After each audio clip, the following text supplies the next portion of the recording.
Justice is supposed to be neutral, an equal system. And when you see that in Europe, 21st century Europe, you have unequal access of women to justice, you don't believe it's possible. Aujourd'hui, le thème de la conférence, l'égalité dans l'accès à la justice, c'est évidemment pour toute démocratie, pour tout état de droit, une question de base. Mais c'est plus facile à dire qu'à faire, et c'est pour ça qu'il y a toujours du travail à réaliser, des échanges à mener pour garantir que ce soit non seulement quelque chose qui se fasse dans la théorie, cette égalité dans l'accès à la justice, mais qu'on soit aussi en mesure de montrer comment cela se passe dans la réalité. But it's a whole jigsaw. One has to change attitudes, one has to change implementation of the law, and above all, stereotypes need to be changed.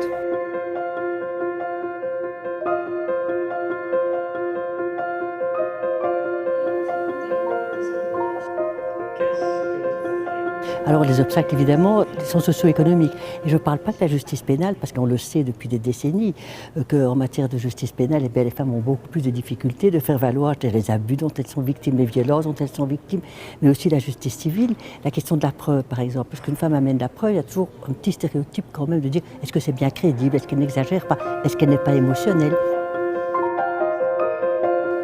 Training awareness raising is very important so that judges can be aware of the fact that stereotypes can influence their impartiality, so that they can be aware of what are the most common stereotypes, because at the end of the day they tend to be the same stereotypes that are used in courts, and so that they can challenge them. And judges play a very important role in challenging stereotypes. There's a lot that they themselves can do.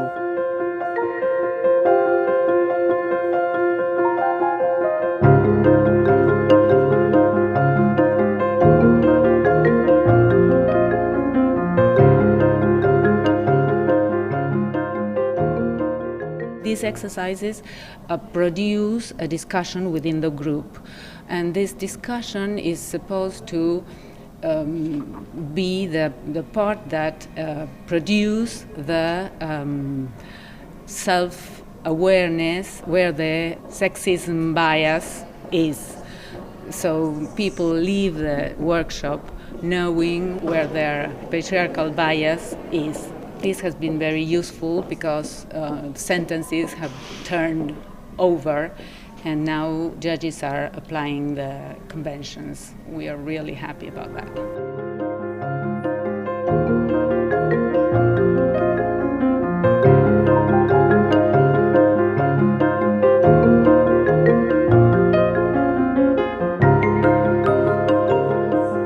We cover all Eastern Europe, but also it's good that we took some lawyers from Spain, for example, when there is legislation on violence against women.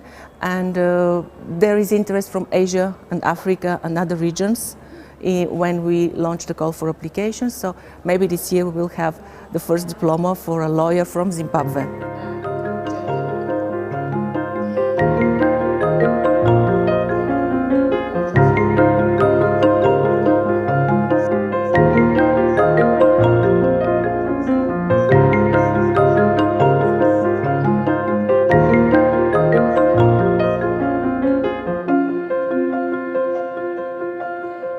The Istanbul Convention has been referred to as the gold standard.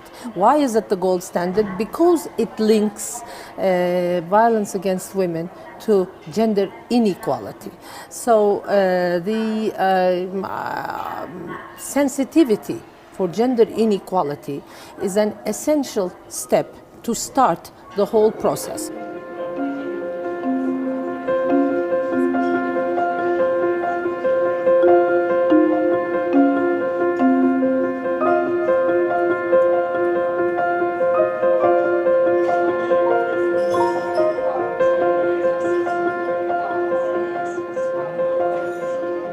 It was a topic that became important for society, and a minister who wanted to create an instrument to do something about it.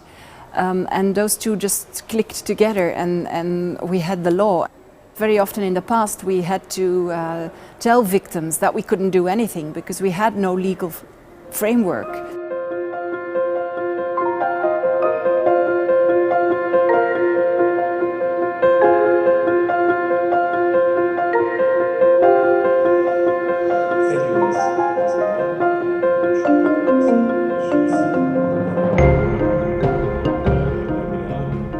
According to our statistics, we found out that there is a big gap between men's ownership of a land and women's ownership of the land. Our legislation recognizes gender equality in this regard, but in practice it's not so. We organize mobile teams which were able to reach women in countrysides and to inform them about their rights.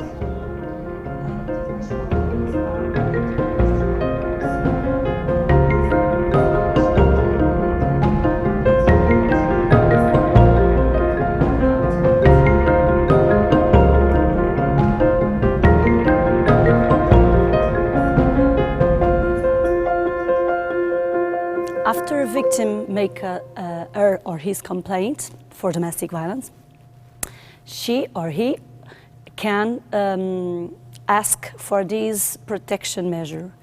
This is an empowerment tool to a woman that is not dependent of the process are going. So she had the power to propose herself to a protection measure.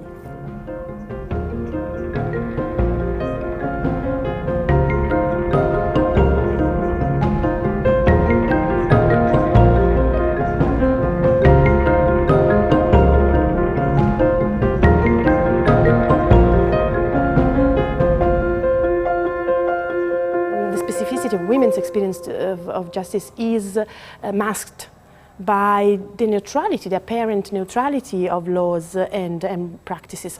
But then when we look at the lived experience of women, we see that actually applying those laws and practices to women and men, we get different results. Toutes les organisations non gouvernementales, tous les mécanismes institutionnels savent qu'il y a un problème, mais je pense que si on veut amener nos autorités à bouger dans ce domaine-là, il faut vraiment qu'on leur montre noir sur blanc deux choses. Un, qu'il y a un réel problème, que les statistiques le prouvent, et puis deux, je crois que ça coûte. Et ça, c'est un point extrêmement important dont il faut avoir conscience. L'inégalité coûte beaucoup.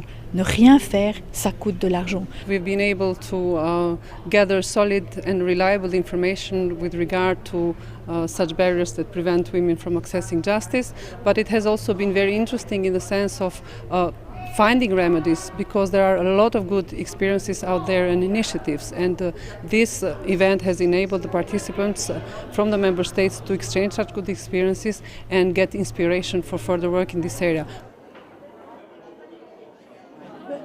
Now we understand about stereotypes of the gender policy, of the gender questions in the judiciary activities. Je vais commencer par faire un rapport à Monsieur le ministre de la Justice en proposant une coopération avec le Conseil de l'Europe en matière de l'accès à la justice et surtout en matière de l'aide juridictionnelle, y compris l'aide juridique et judiciaire pour l'accès des femmes à la justice. To spread this good practice that was discussed today, it would be a good first step. When you talk about databases, protection, training and so on, you learn so much with other countries' experiences that the Council of Europe could has the role to systematize and to spread these orientations all over the countries with its power voice, of course.